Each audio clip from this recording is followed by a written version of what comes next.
পাশে। আপনারা দেখছেন নিউজ বাংলা প্রতিদিন। আমি গীতা। দেখে নেব আজকের হেডলাইন্স।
প্রচার করতে দেবো না।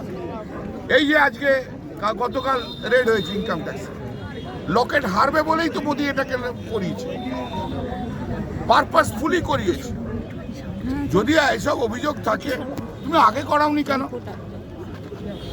তুমি আগে করাওনি কেন? মঞ্চে দাঁড়িয়ে হুঙ্কার দিয়েছিল যে আমরা আরেস্ট করব। হ্যাঁ, তাহলে তার শুভেন্দুর কথাতে চলছে।